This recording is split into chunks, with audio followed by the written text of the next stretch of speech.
Good evening, everybody. Friends, today we are having our fourth episode of the Zoom webinar, Maharashtra Pradesh Congress Committee, Legal Human Rights and RTI Department presents to you this wonderful Zoom webinar on 12th June 2021. Law and Policy Talk Series 2021, the fourth episode which we are having today. We have eminent speakers with us, whom introducing in a very short time. The topics for today are self-redevelopment concept law aspects and challenges, and election law and policies. I would like to welcome our Honorable Chairperson, Advocate Asif Ji Kurezi of MPCC. He is also the member of the Bar Council of Maharashtra and Goa, and also former chairman of the Maharashtra Bar Council last 5 years for our MPCC legal department, and has really all over the Maharashtra has a wonderful drive on membership, as well as we are doing a lot of legal aid, we are doing awareness of legal law and so many such activities under his leadership. So we go ahead and we would like to present to you none other than our Honorable Chairperson, Advocate Asif Ji Kurezi, to give us his welcome address. So over to you, sir, Advocate Asif Ji Kurezi. Thank you, Gauri Madam. On behalf of MPCC Legal, Human Rights and RTI departments, I welcome all dignitaries, participants and office bearer of MPCC Legal, Human Rights and RTI department. सबसे पहले मैं madam आपको मुबारकबाद दूंगा क्योंकि ये हमारा fourth episode है law and policy talk series का। और आज जो आपने जो गेस्ट हमारे लिए जो स्पीकर्स जो आज आपने ये किया हुआ है, जिनको इनवाइट किया है, वो they are young and dynamic speakers, today speakers doctor advocate Harshal and mister Jayesh. और जो टॉपिक आपने रखा हुआ है बहुत ही बेहतरीन टॉपिक रखा हुआ है। मैं आप सभी का इस मंच से स्वागत करता हूं, धन्यवाद देता हूं स्पीकर्स को भी और पार्टिसिपेंट्स को भी कि वो आज हमारे जो टॉपिक जो मैडम ने रखा है वो बहुत इंपॉर्टेंट टॉपिक्स है और आज हमें कुछ सीखने मिलेगा ये दो यंग डायनामिक स्पीकर्स से। मैं समझता हूँ कि बहुत ही अच्छा कार्यक्रम होने जा रहा है नेक्स्ट 1 आवर में और हम लोगों को बहुत सारे मैडम हम लोगों को बहुत सा कुछ सीखने मिलेगा जो आपने आज ये टॉपिक रखा हुआ है। Election law and policy is very important topics क्योंकि अभी इलेक्शंस के लॉज के बारे में हमको जानकारी हमारे जितने लॉयर्स हैं उनको शायद मिलेंगी आज। I don't know who is the speaker on this topic. Mister Jayesh is the speaker on this topic. Mister Jayesh, okay, चलिए ठीक है मैडम। मैं सभी का फिर से एक बार स्वागत करता हूँ और ये प्रोग्राम को मैं इनॉग्रेट करता हूँ। धन्यवाद। जय हिंद, जय। Thank you so much sir, thank you very much. हम हमारे चेयरपर्सन जी ने आपको सबका स्वागत किया, मैं उनका धन्यवाद करती हूँ और उनके आशीर्वाद से ही हम आगे बढ़ते हैं। Friends, as you know we have wonderful speakers today and very learned and knowledgeable speakers. So before I go ahead to introduce them, I would like to request all of you to please on your chat box give the comments as and when our speakers are speaking, and also whatever questions you all want to ask, please do put it on the chat box so that end of the session we can have the question answer session. So please be free to note down your comments and your questions, whatever you all want to ask, and we are there here to answer. Both our speakers are here to give you all your answers. So let me go ahead with introducing to you our first speaker. He is a principal partner of M Reality Suvidha Life Spaces, which has successfully completed more than 1.2 million square feet in the last 30 years across Mumbai city under the able leadership of Mr. Parmesh Rambiya. Cirisil India recognized Dr. Harshul as young thought leader, and Reality NXT featured him as Young Turk of Real Estate Sector. He has won the prestigious Crediya Golden Pillar Award in the category of Best Debutant Real Estate Developer and has been awarded Young Achiever of the Year by ET Now, CNN News 18, Z Business, Maharashtra Times, ABP News, Midday, and Reality Quarters. Dr. Harshul has worked as EA to Ramesh Nair, former CEO and country head of JLL India, and has worked in the wealth management team at Tata Capital, where he was awarded the National Award for Exemplary Performance. He is a perfect blend of corporate experience along with stellar education credentials of PhD, LLM, LLB, MBA, and BMS. So, very unique thing about Dr. Harshul is he is a world record holder of the record of maximum degrees from single university. And his world record is mentioned in the World Book of Records, London, the British Book Records, International Book of Records, International Talent Book of Records, Exclusive World Record, Asian World Record, Global Records and Research Foundation, Amazing India Records, World Records India, India Book of Record, Kohinoor, Vidya Samrat Champion Book of World Records, High Range Book of World Records, etc., etc., etc.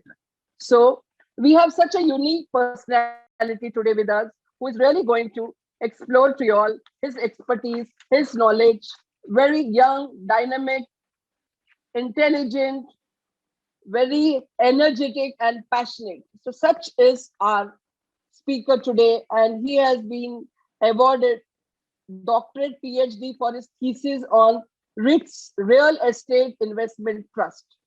There are many other achievements to his credit. However, with these few words, I would like to introduce to you Harshulji Savla, Dr. Advocate Harshul Savla, who is going to enlighten us on the wonderful topic. As we all know, over to you, our Honorable Dr. Advocate Harshulji, who is going to talk on self-redevelopment concept, law, aspects, and challenges. I welcome you, Dr. Harshul Advocate Shah. Thank you, Advocate Gauriji and Asifji for this warm welcome. And I would begin with the topic of self-redevelopment. Whatever questions are there, please feel free to post it on the chat box. Also, the presentation that I'm making would be made available by the organizers. So feel free to listen to it, and if you all want, take screenshots as well. Personally, these are some of the upcoming books on the real estate sector. There's very few literature on the real estate sector. So this is a small attempt to create some indigenous literature on the sector. As Gauriji mentioned, these are some of the accolades. At this point, I would also recognize the august presence of Shri Dharmesh Chheda, who's chairman of CMDWA, Central Mumbai Developers Welfare Association. Welcome, sir. And these are some of the projects that we are doing. So this is the flow of the presentation, which I would be taking in. I hope this covers most of the doubts that you all have around self-redevelopment. But if still some aspects need further clarification or something you all feel is not covered, feel free to ask in the Q&A section. First, development. Very layman perspective, often, in Mumbai, given the plethora of rules around development, there is a basic classification which is being done here. So there are two types of development, freehold land and leasehold land. The principal difference is from a technical perspective. These leasehold are of multitude nature. They could be lease of estate, they could be lease of mahada, they could be lease of collector, SIDCO, etc. So there is a caveat. Then wherever you want to do a development on these leasehold lands, you require the permission of the lessor. These leases are often for long term of 99 years, in some cases even 999 years, and in some cases like collector of 30 years. The principal point for mentioning this is that in case of leasehold lands, there is absence of collateral. So land technically cannot be mortgaged if it's a leasehold land unless the lessor approves. And normally no lessor being government body would allow the mortgage of that particular land. So that is the significance of this point of freehold versus leasehold. In terms of development, there are two types of development: open land and redevelopment. What happens with open land is, Bombay being an island city, the landmass is quite curtailed. So most of the development that we see is around redevelopment. Here again, there are two types of redevelopment. One is on the Pagdi side and one is on the society redevelopment side. Self redevelopment for Pagdi buildings or buildings where there are landlords is a difficult task unless the landlord is consenting to the same. However, in Pagdi buildings, there are two types of classification: cess, decess, or non-cess. Now, that principally exists from a perspective of grant of FSI. For society redevelopment, we can have two types of redevelopment. One could be developer driven, and another one which is self redevelopment, which is our topic for deliberation today.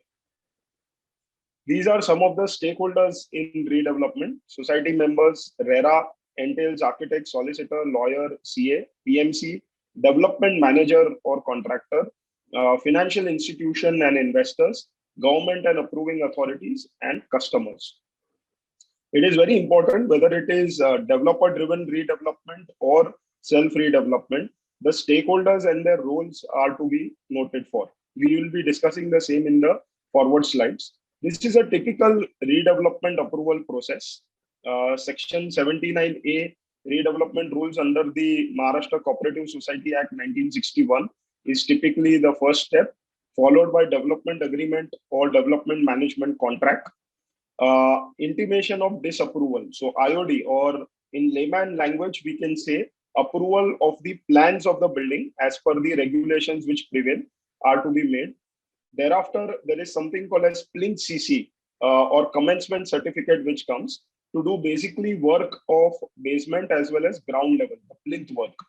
There has been recent RERA ruling around this. Developers have been procuring plinth CC but have been selling stock which is not yet, for which they have not received CC as yet. So there has been some recent talk around that particular aspect from RERA perspective. Then there are two types of CC: further CC and full CC. Basically, CC is nothing but a document which entails a developer or the promoter to complete the construction. Finally, OC and BCC. OC is occupation certificate and BCC is building completion certificate. From RERA perspective or regulation perspective, OC is a sufficient document. But from a society perspective, I would always recommend to insist for building completion certificate. We are at a point in Mumbai where even receiving occupation certificate is a huge uphill task given the number of stalled projects. But however, this is an ideal scenario. Society formation and reconvene. So these are some of the approval processes and the steps around this. So this is principally the difference between the concept of developer-driven redevelopment vis-a-vis self-redevelopment.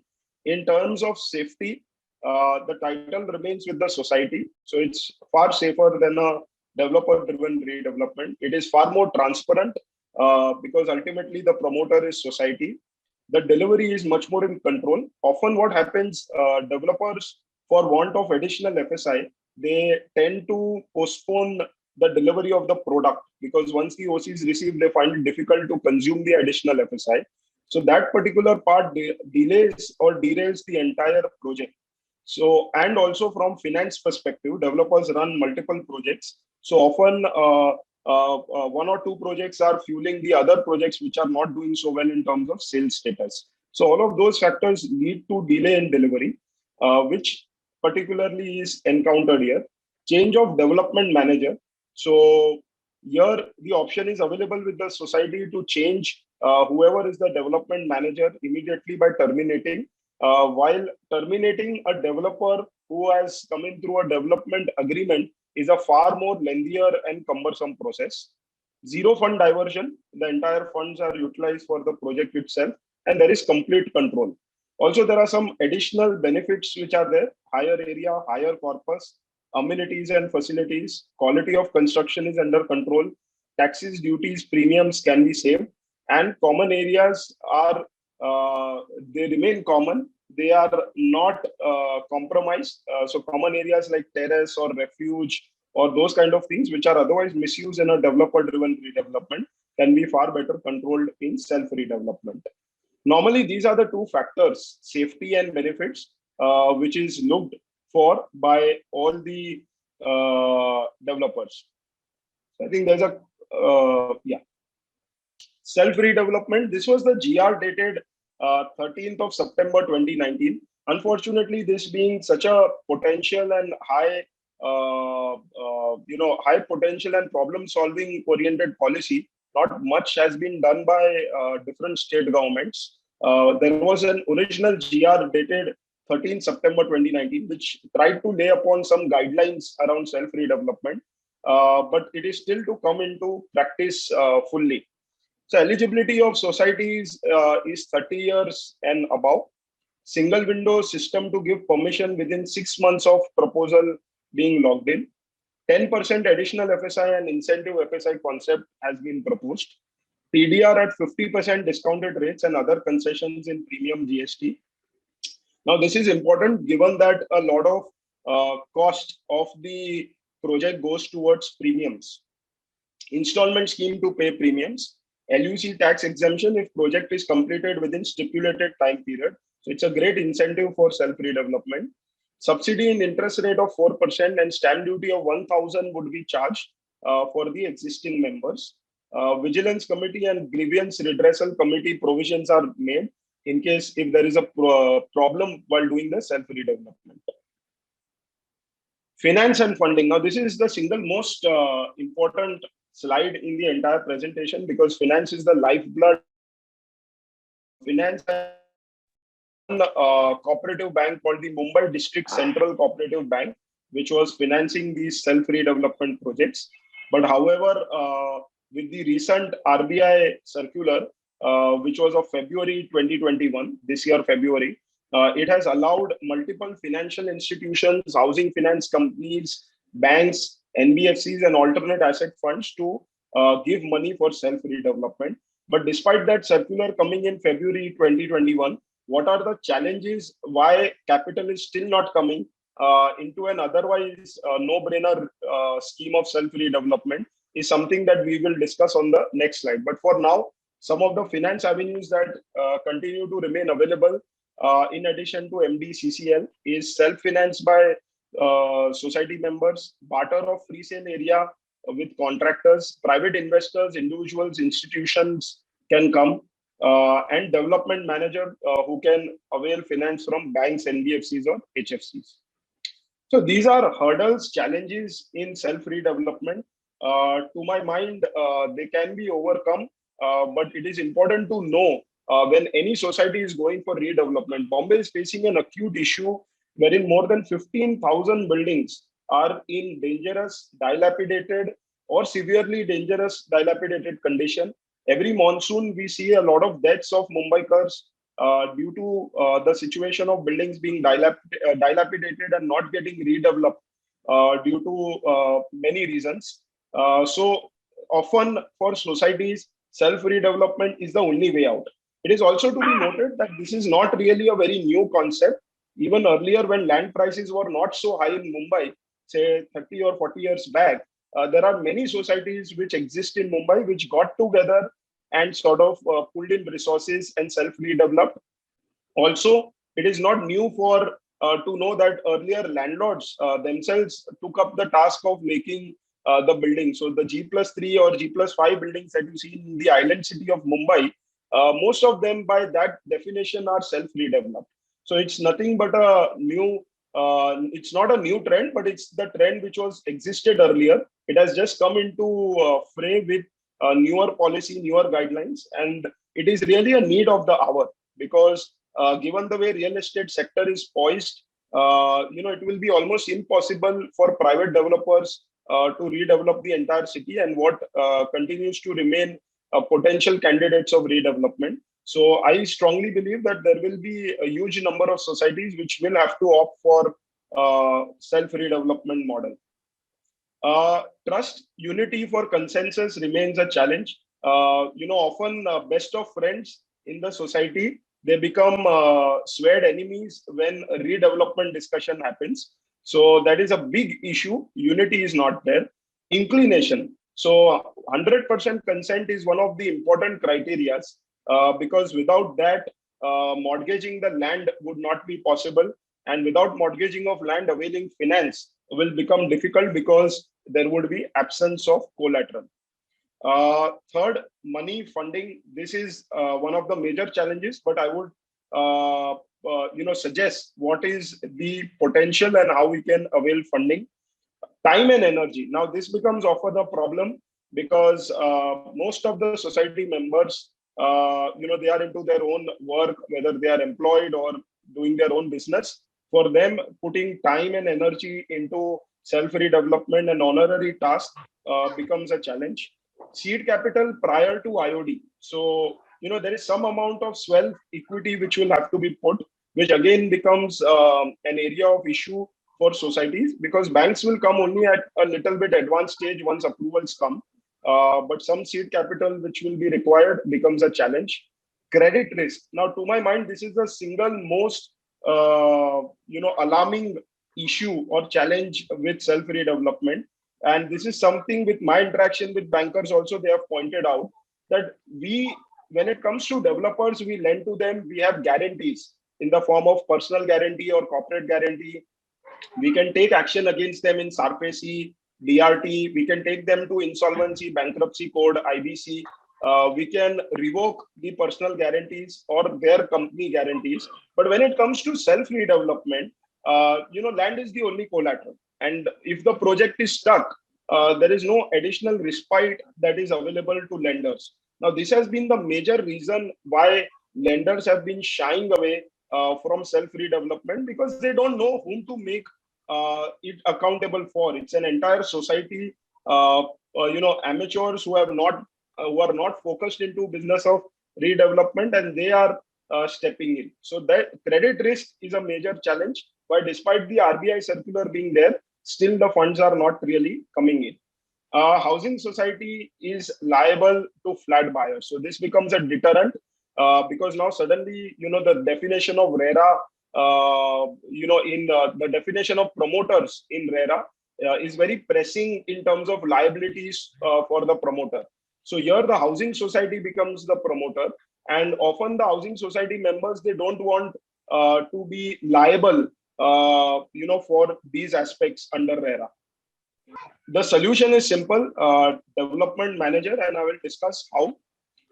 Credit risk in self-redevelopment, what I was discussing, these are quick 5 points: enforcing personal guarantee, absence of corporate guarantee, absence of additional collateral, self-redevelopment on leasehold lands is a big issue, single borrower versus numerous borrowers, cash flow mismatch leads to NPA classification.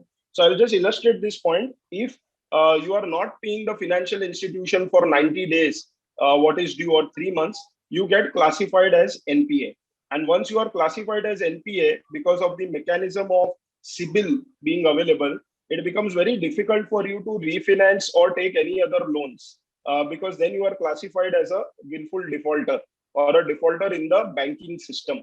And often in redevelopment or real estate business, NPA classification issue is really major. It's unfortunate that the RBI or the government is looking at real estate business with the same lens that it is looking with to other industries, which relatively have a better cash flow position. So that is a pressing issue. And absence of conductor in the orchestra, no symphony. So I'll just illustrate this with a photo. This particular photo is of a conductor. Imagine there are best of violinists, pianists, best of musicians are there. But they would not be able to have a good symphony if the gentleman who is a conductor, who is standing and directing to all these musicians with a simple movements is absent.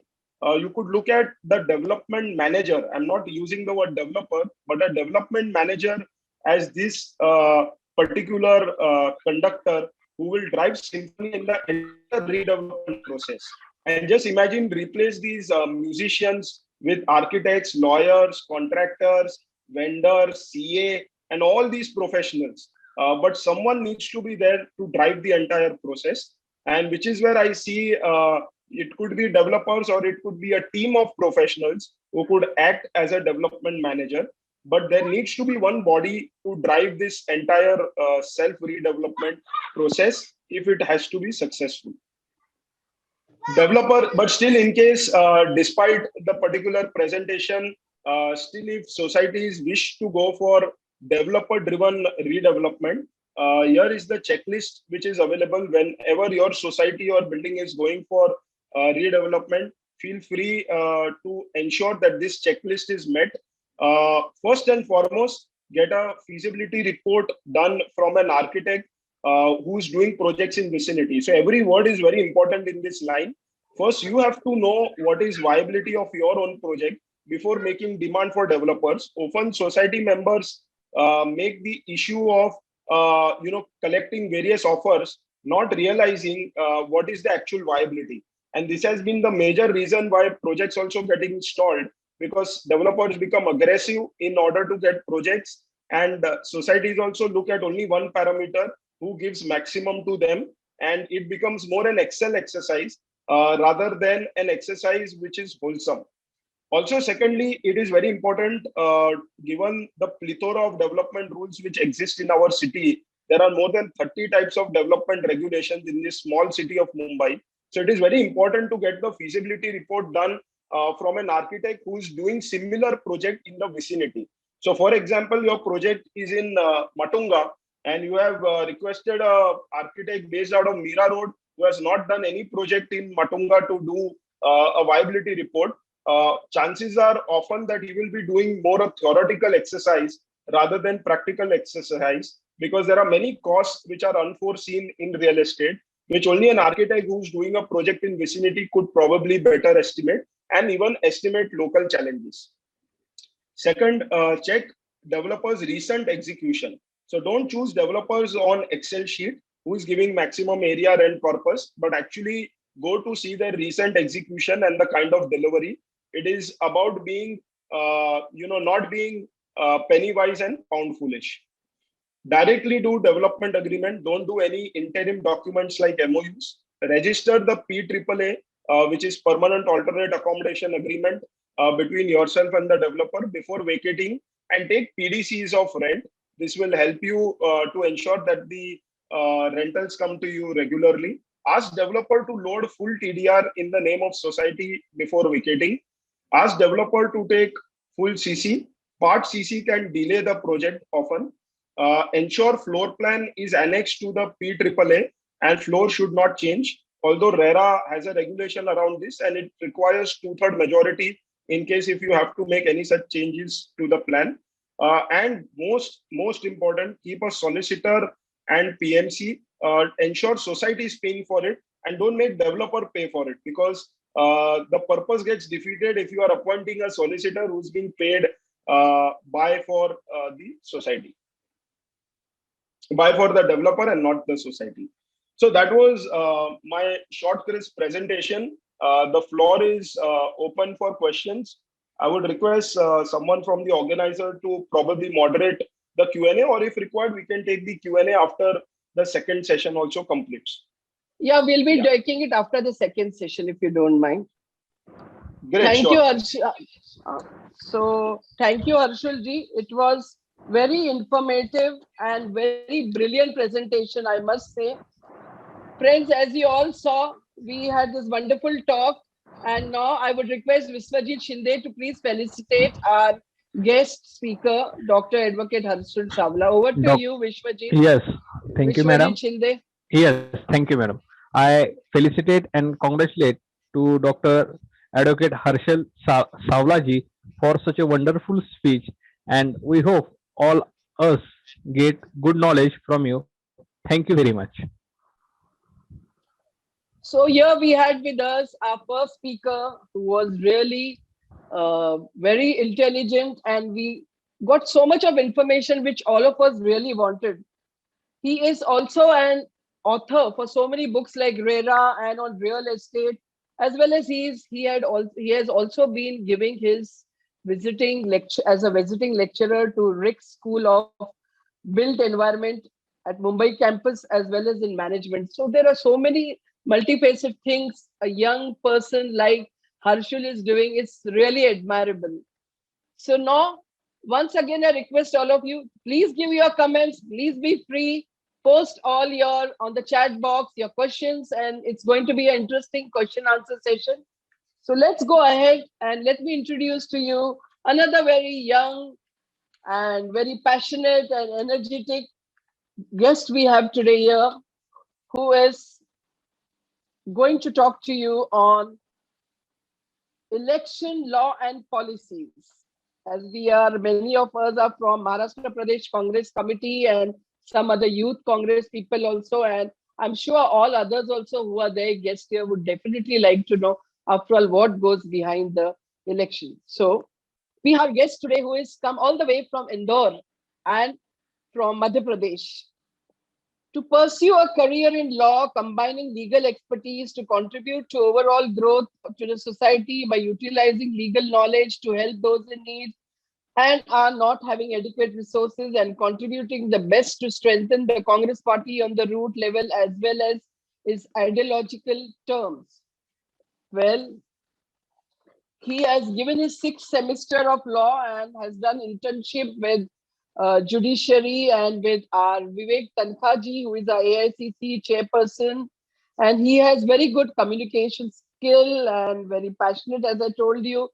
He has been a very good orator because he has won number of competitions, whether it be the National Youth Parliament and many such youth competitions where he has secured sometimes first, sometimes second rank. So there are some 20, 30, I think, numbers where he has won the competition, a very long list, as well as he is a RTI activist.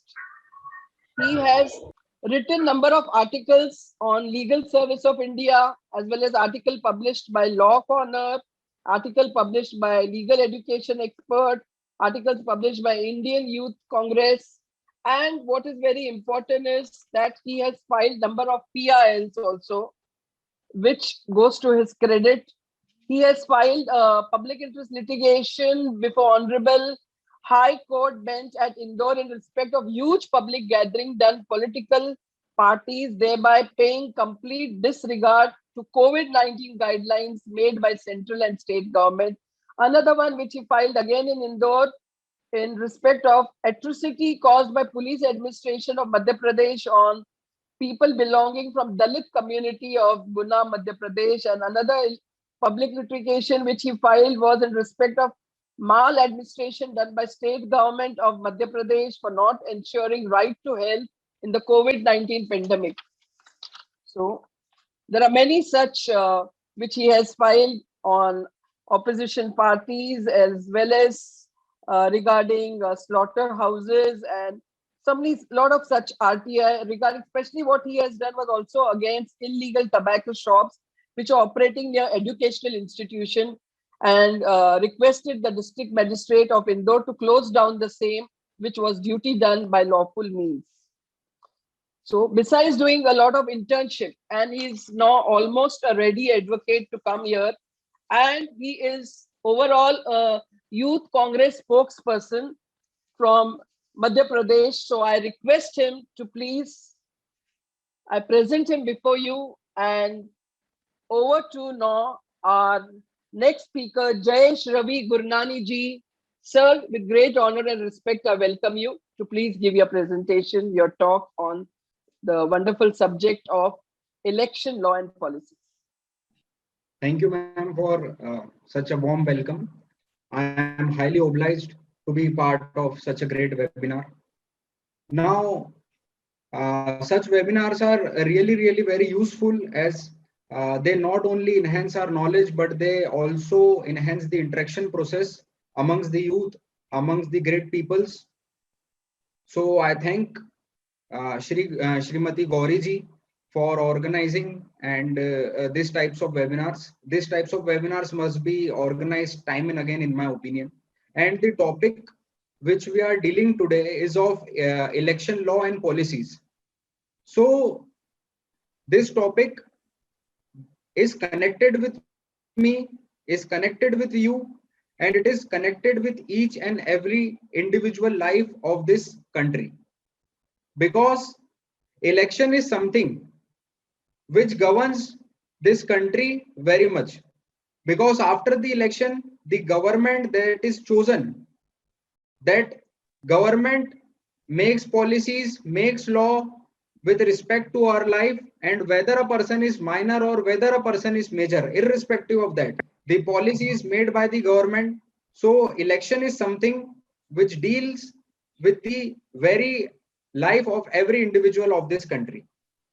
So every person has thoughts about the election process, how election process goes in India. There are various views. Everyone can express its own views, as it is a very dynamic and a general topic. But today we will try to focus more on what our constitution says, what the various statutes, the legislatures of this country state about the election law and how the election process goes in India.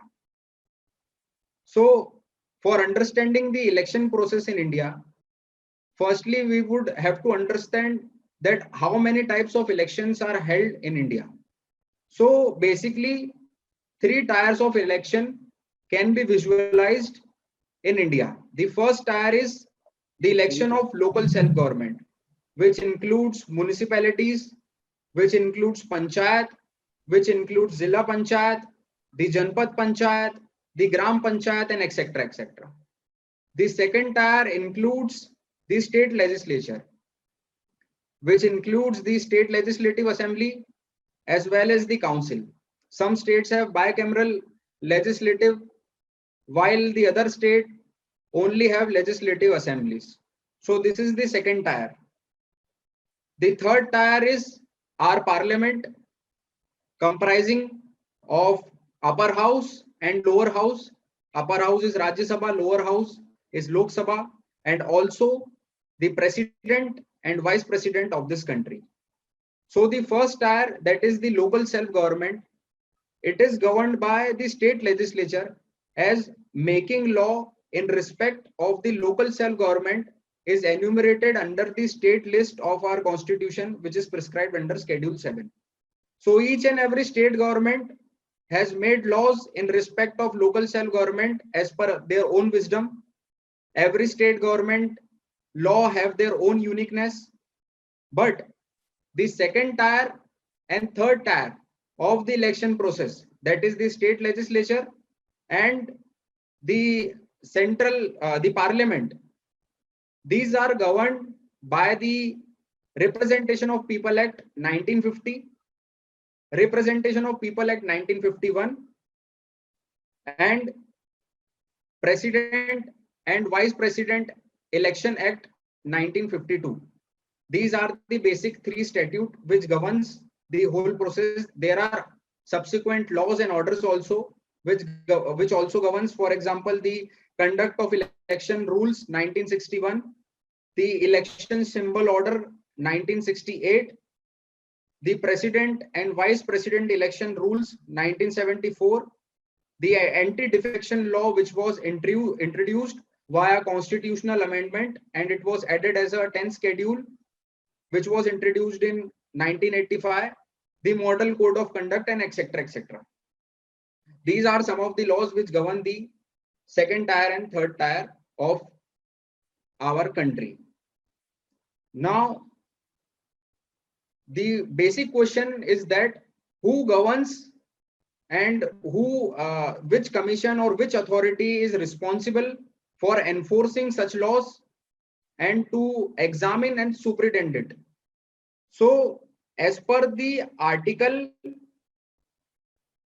324 of Indian Constitution, the election to the election of member of parliament to the upper house and to the lower house are to be controlled, directed, and superintended by the Election Commission of India.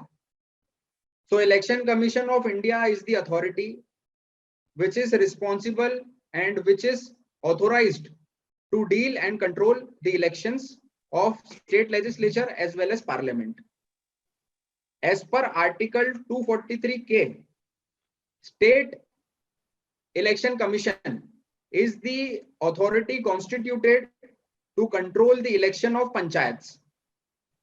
As per Article 243ZA, the elections of municipalities and municipal corporations are to be controlled by the State Election Commission. Now, the concept of constituting the Election Commission of India and State Election Commission was that an independent authority, an impartial authority, the authority which can protect the rights of an individual without prejudice to any political party. So such an authority was constituted. But it is very sad reality of today's era that the election commissions have not remained impartial. They are no more acting without prejudice. They are having some or the other political affiliation.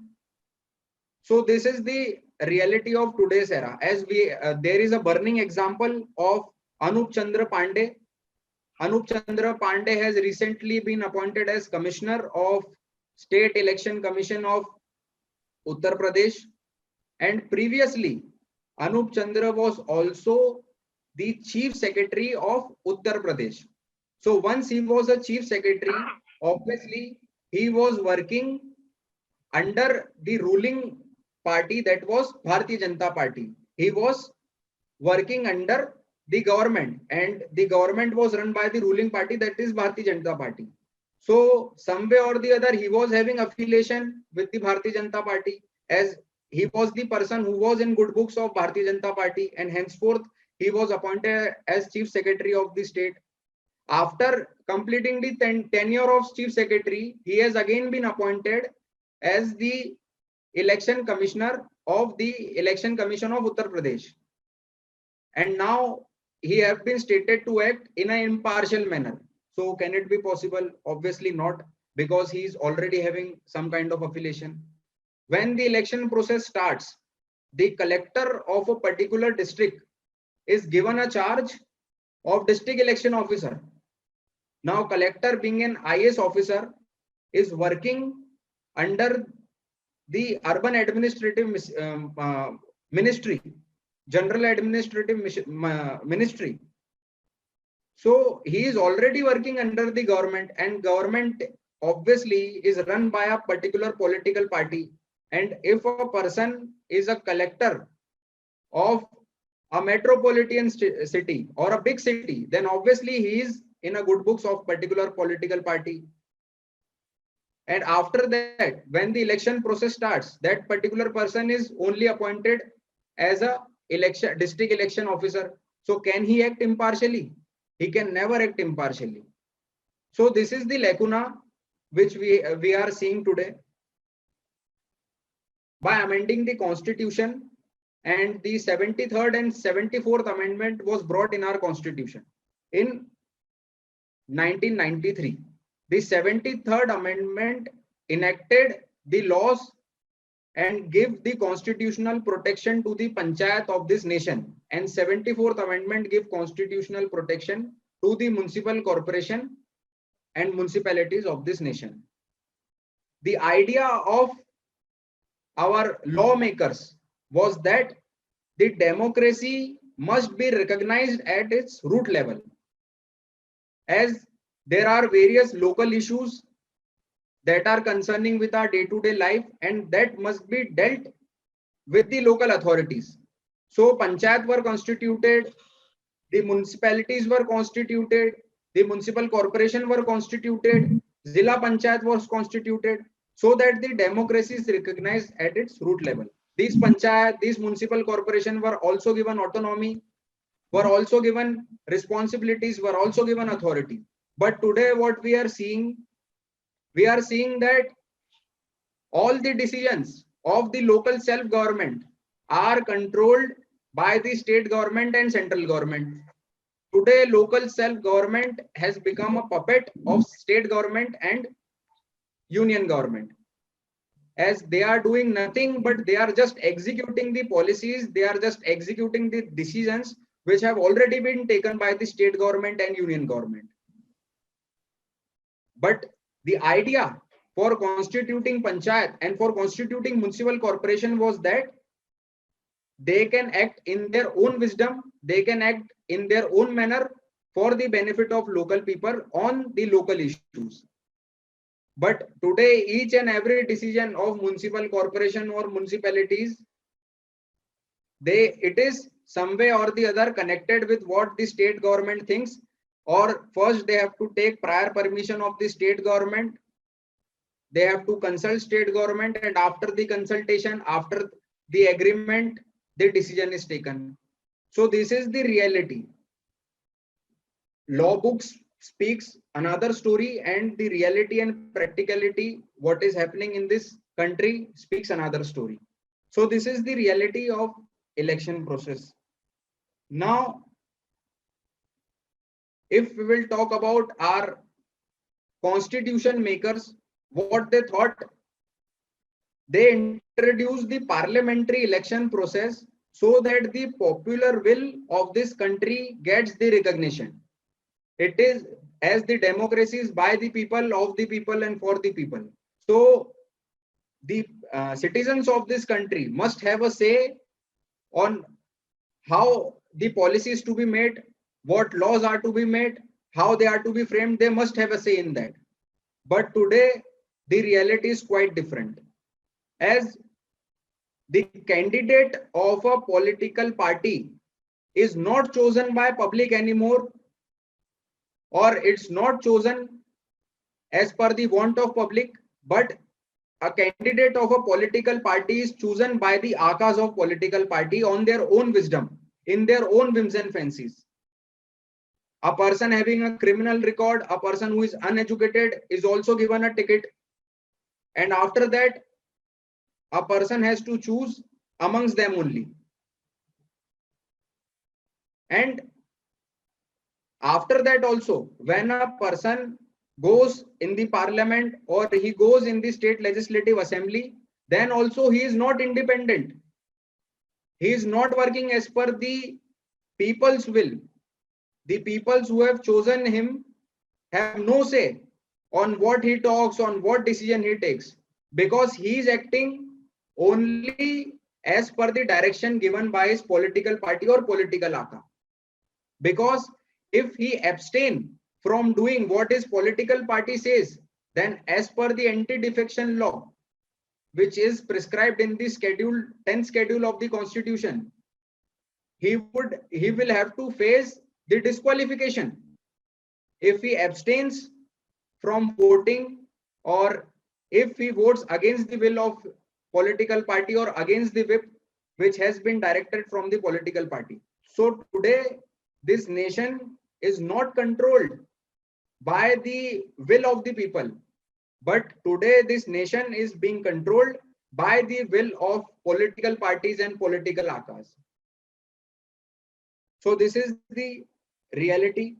Now, if we will talk about constitutional provisions that deal with election, so the chapter 2 of our constitution, chapter 3 of our constitution, chapter 9 of our constitution, chapter 9A of our constitution, the schedule 10 of our constitution, the chapter 15 of our constitution, this all there are various constitutional provisions that deals with the election process in our country. Now, there are two major statutes. First is Representation of People Act 1950. The Representation of People Act 1950 deals with delimitation of constituencies. It also deals with preparation of electoral rolls.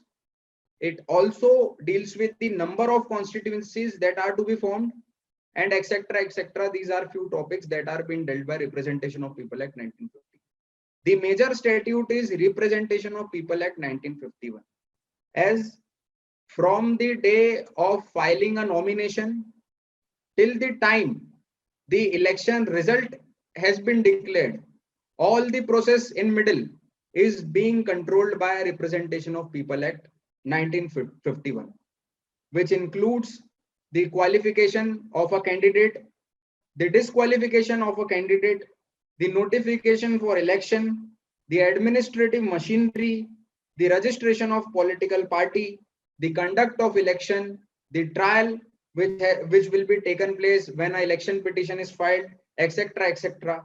These topics are dealt in Election Representation of People Act 1951. So we will go briefly which are the main provisions of the Representation of People Act. The section 100 of Representation of People Act talks about when a particular election will become void. When election has been declared, a particular candidate has been declared that he has won the election, and on what grounds that election may be deemed as void. Some grounds are specified in section 100. Section 123 of Representation of People Act talk about corrupt practices, that during the course of election, if any particular candidate is indulged in corrupt practices, then that particular person would be disqualified, the election would be declared void, and new election would be held for that particular constituency. The corrupt practices includes the offer of money, offer of any gift, bribery.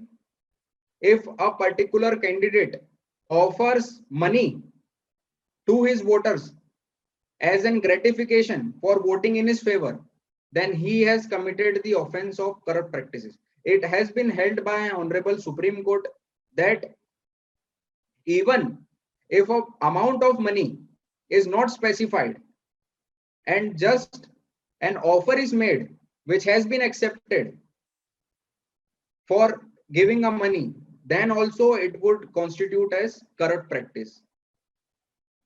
Which means that if a particular candidate do not specify the amount, do not specify that 1 lakh rupee will be given, 2 lakh, 1 crore, 5 crore would be given for a particular community if he votes in favor, he do not specify any amount.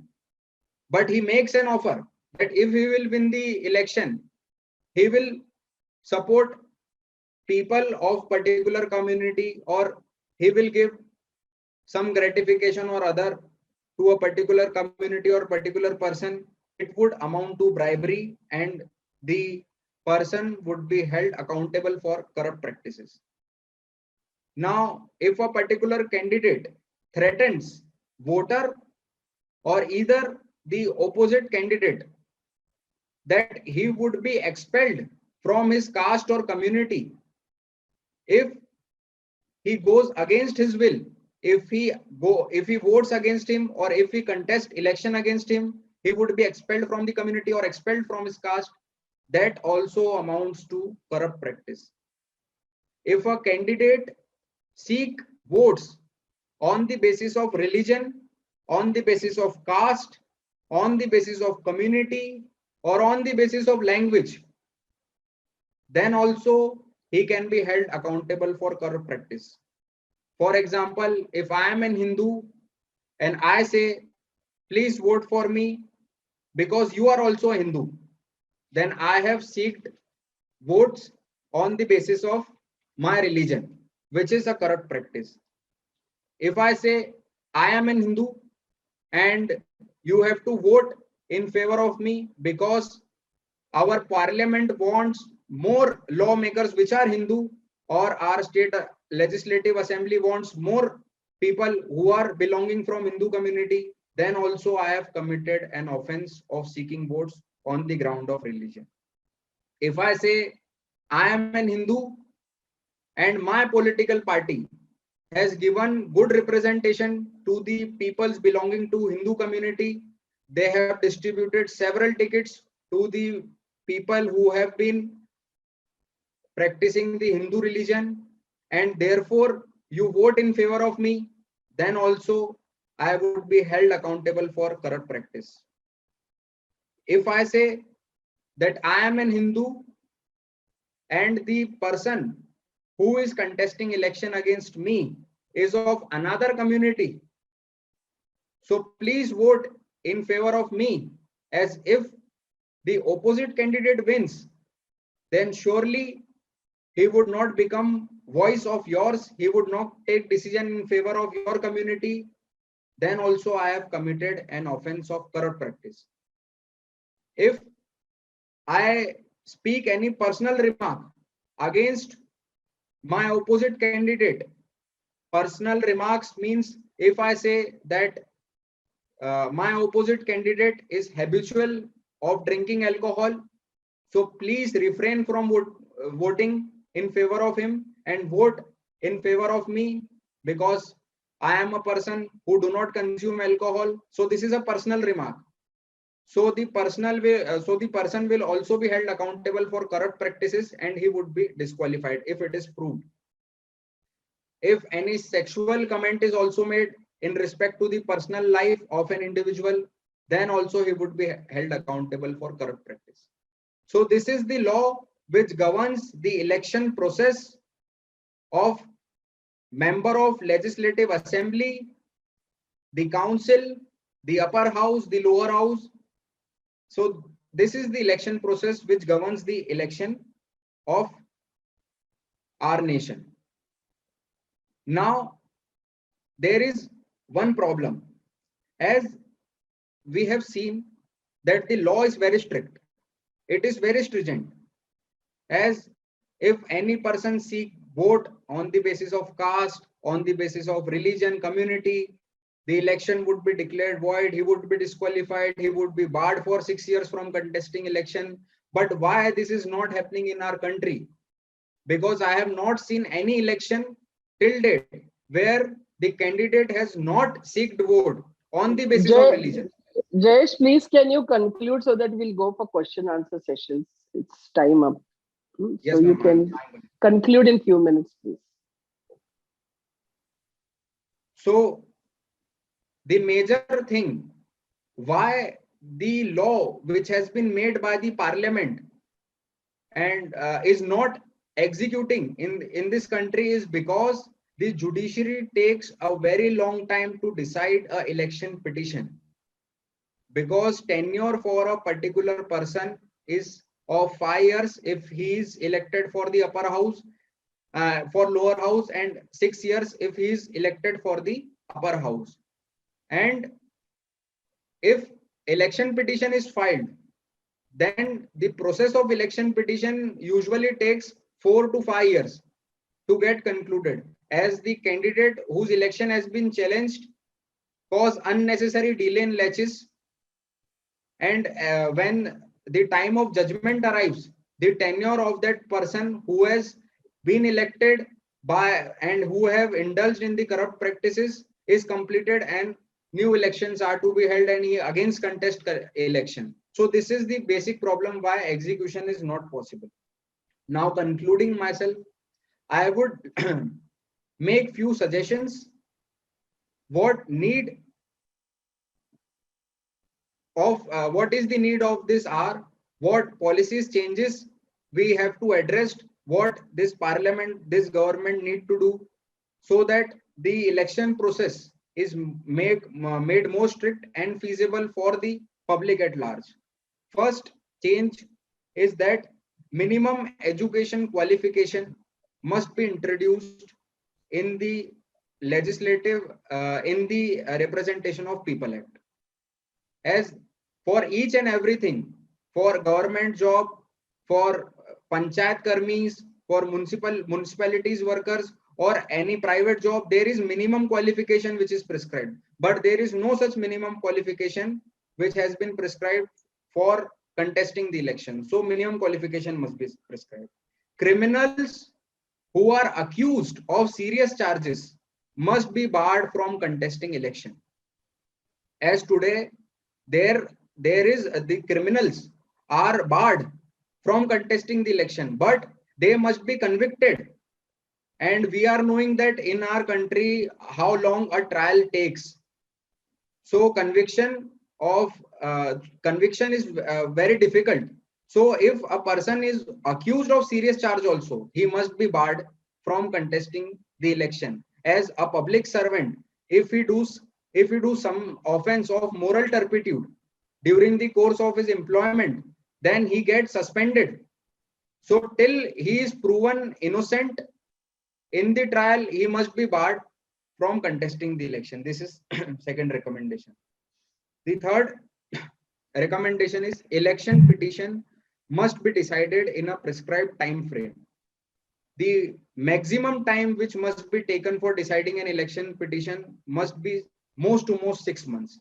In 6 months, election petition must be concluded and it must be decided either this way or that way, that a particular person has committed corrupt practices or not. It must be decided expeditiously.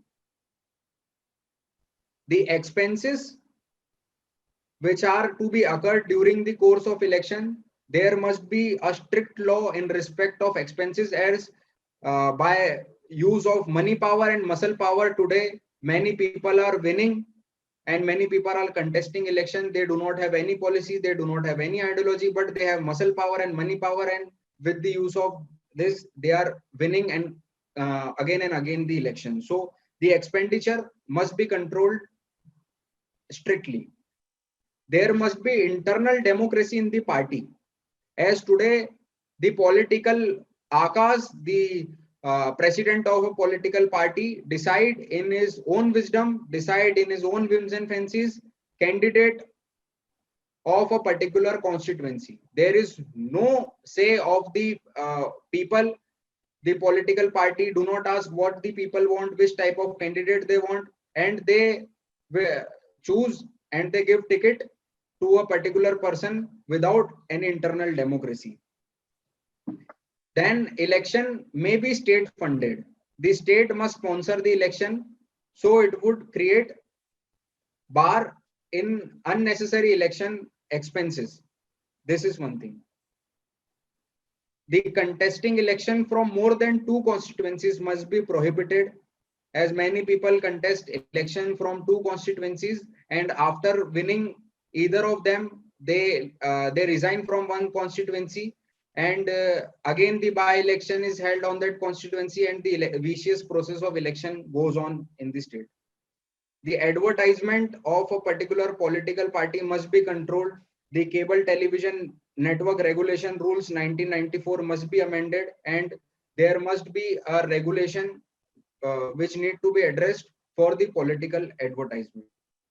And anti-defection law must also be amended, so that a person who just show his intention voluntary that he is no having consonance with what his political party thinks or what the political party believes in, so the political party can take out that particular person, and so the anti-defection law must be amended. So these are my recommendations. Thank you. Thank you so much. So this was very knowledgeable speech which we had from Mr. Jayesh Ravi Gurnani, a very young and very dynamic.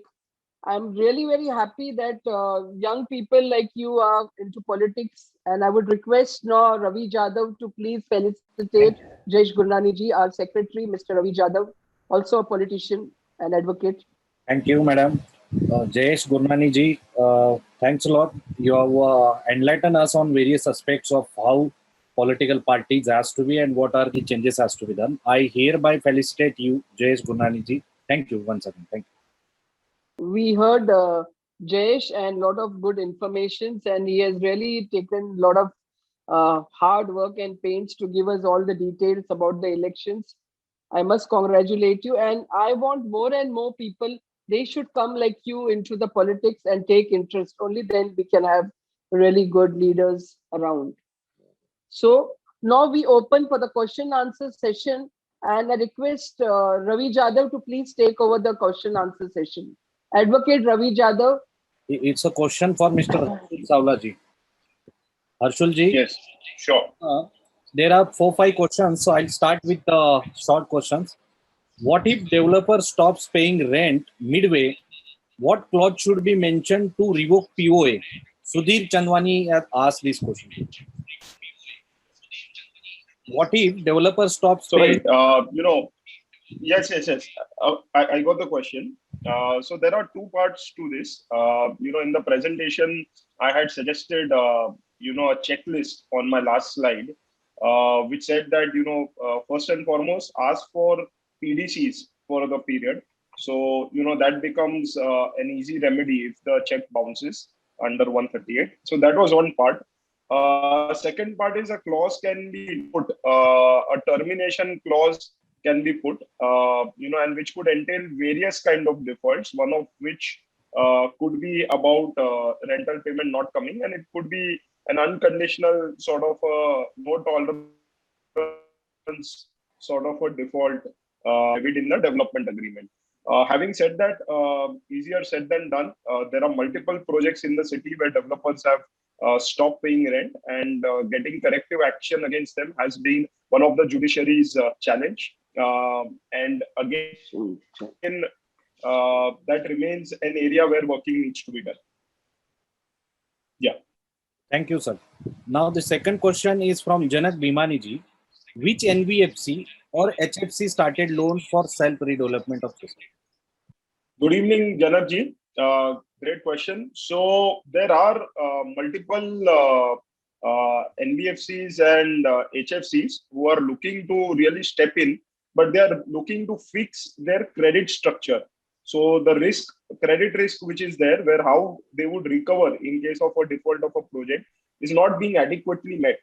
So any development manager can, along with the society, approach NBFCs. I've interacted personally, without taking names, with a couple of them, and they are more than happy. The credit risk part is relatively resolved for them. Thank you, sir. Our third question is given by Mr. Chirag Joshi. He has said that recently there is a court judgment that landlord cannot be forced for redevelopment. In such a scenario, how to initiate redevelopment? Welcome. Good evening, Chirag ji. Very interesting question, and this has been a paining point for a lot of buildings, especially in the island city of Mumbai, where the Pagdi system continues, and without the consent or support of the landlord, redevelopment process cannot take place. Now, what the only remedy that is really available over here, in case if the building is in a dangerous or dilapidated condition, and if it's a cess building, then you could approach the MBRRB board, which is the Repair Reconstruction Board, and the MADA authorities. Recently, MADA has come out with a circular that in case buildings are dangerous, dilapidated, and if the landlords are not cooperating with the redevelopment process, then MADA would do a takeover. But one question which is to be pondered upon, is that really a solution, and how many of us would probably be happy if MADA does a takeover and constructs the building through its contractors? But it could be a good deterrent, because the landlord is set to lose a lot of value if MADA does a takeover, because then MADA would compensate only as per its stipulated norms, which is very meager as compared to the market value for the landlord. Thank you, sir. The fourth question is related to the same. Mr. Binsley Alexander has asked, how does an NBFC institution get into the self-redevelopment project? Can you share the names of few of them? The second question he asked, would each of member have to be a guarantor in self-redevelopment? Can an investor be the development manager and also the financer? And any extra area of I'll start only. I'll ask you two questions. The first two questions are: how does NBFC get into self-redevelopment project? And would each member has to be like a guarantor? Great.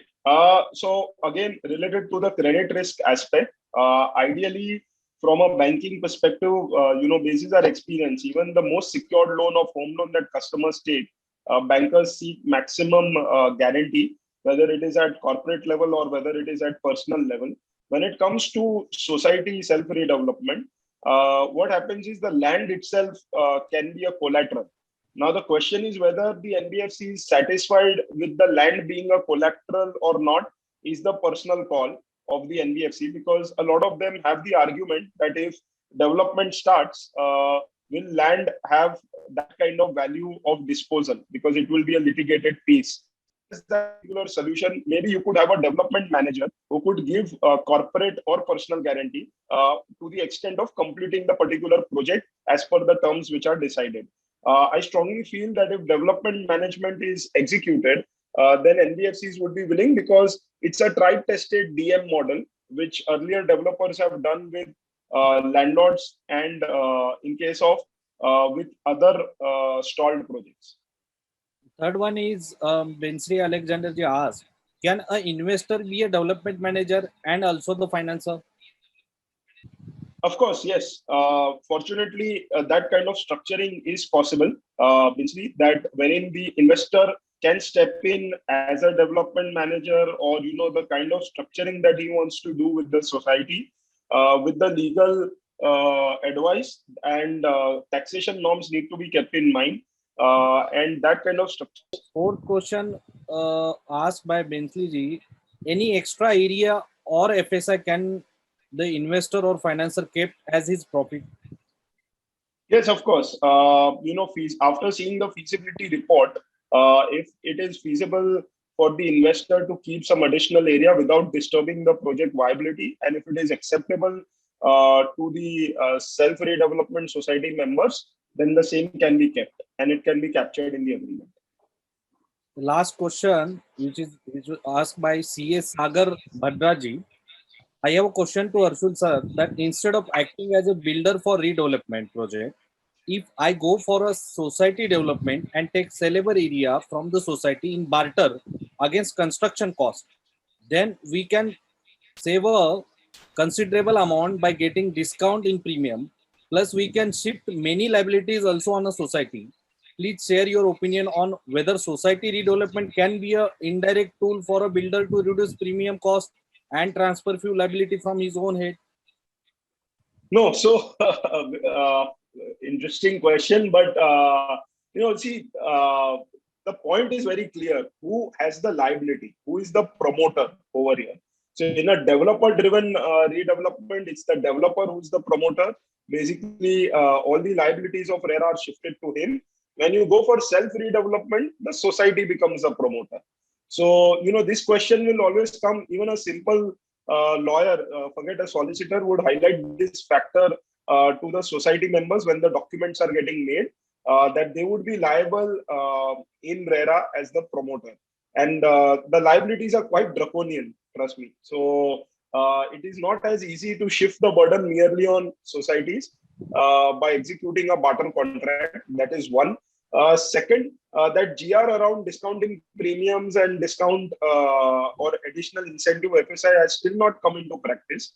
But however, if you engage into self-redevelopment, the model where society members benefit from higher area or higher rent or higher corpus can always be availed by the society, because basically you are pinning down on the margin of a developer as a fixed percentage. You are appointing him as a consultant. So just how you would appoint an architect or a contractor, and you would pay them per square foot or a percentage of construction cost or percentage of sales. Similarly, in self-redevelopment, you would be pinning down the margin of the development manager. But while it comes to developer-driven redevelopment, the margins are higher because they are also taking the risk of being the promoter and also taking the capital risk. The last question, sir, from my side, whether Mumbai Bank is active now.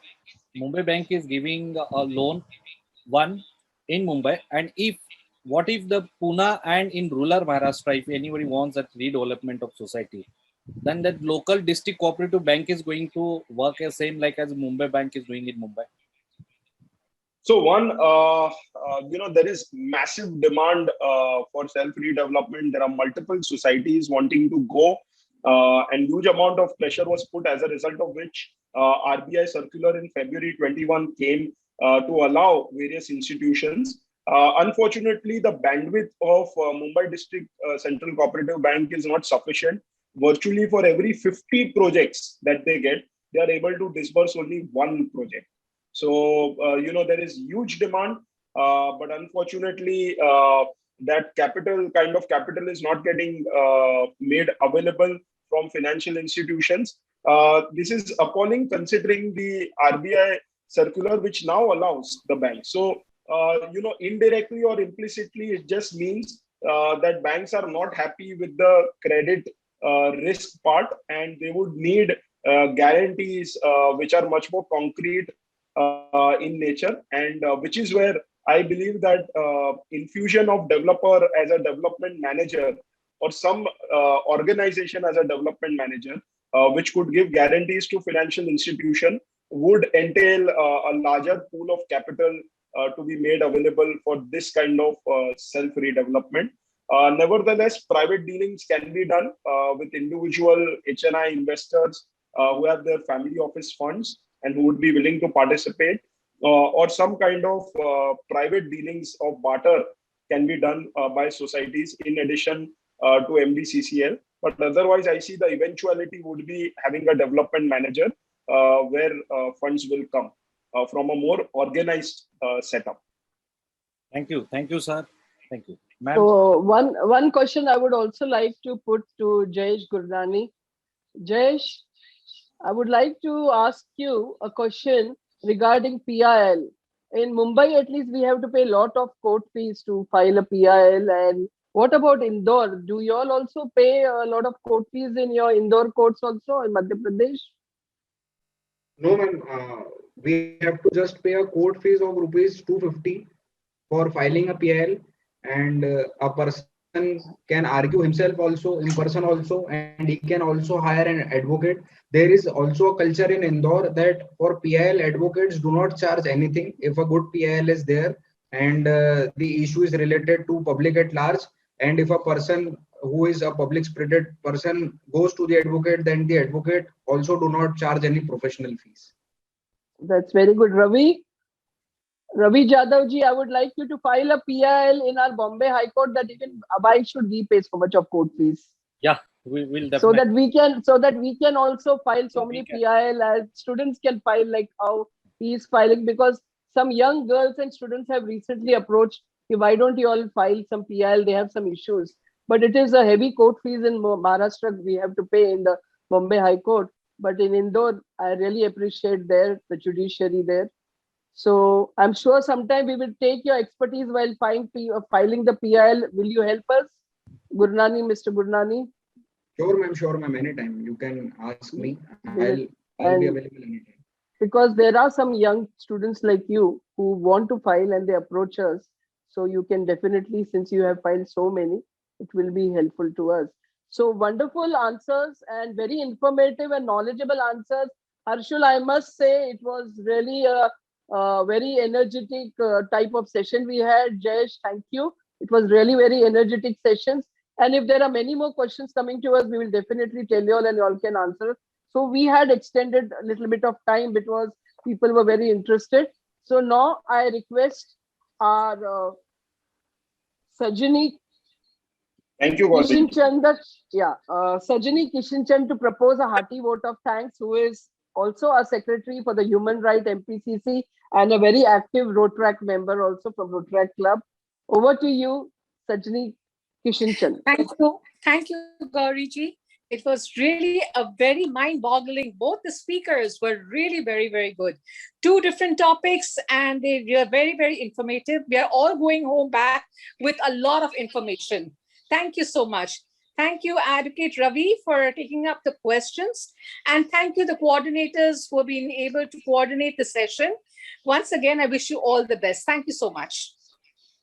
Thank you, Sajani. So thank you to our speakers. And before you all leave, I would definitely like to tell you all our next speakers of the next session. We have our Honorable Salman Khurshid from Delhi will be coming, and our Honorable former High Court Judge Abhay Tipseji who will be coming on the next session. Please, all of you all do attend. And I would like to give you all a little bit of experience regarding the election. As we as a team of MPCC, since last so many years, we have been in charge of the legal aspect in the war room during election. And there are a lot of things which we have to take into control. And also when we go to the election commissioner, we go for the bogus vote sometime to point out that there are a lot of bogus votes. As you know, the double, triple name, same name. Like suppose Harshul Savla, there will be 3-4 Harshul Savlas. Or suppose Ravi Jadhav, there will be 2-3 Ravi Jadhav. So we point out to them that such duplication of names should be not there. And then they accordingly, they have their tools. and they try to see that they minimize. There are sometimes some bets and the names are still there and they should not be misused. So they should also be deleted. So it's a very, very difficult procedure and very extensive procedure of elections to see that proper candidates, fair candidates are there, the elections are fair, especially when the booths are there, the elections are done well. And we have to, as part of the party of the candidates, we the persons who are there in the working and helping them to see that legally, we see that the collectors or the our commissioners are informed if there are some problems, which we inform them immediately during the election time so that they take action and the elections are run very smoothly. And each and every person has a democratic right to vote. And they should go and vote. And it should be seen that the place where the voting is there should be possible. Even a handicapped person or anybody, it should be on the ground floor so that they can go and vote. And the timing also should be proper. If it starts late, then they should give extension of time so that they get enough time to come and vote. Otherwise, the big queue is there and people are waiting and they should not go disappointed. So this is what very important for us to see, that each and every citizen of India should get a chance in a democratic country to give their vote, and we should have a fair election. So all of you all stay safe, be positive, and see you next week again. Jai Hind, Jai Maharashtra, Jai Jhuleland.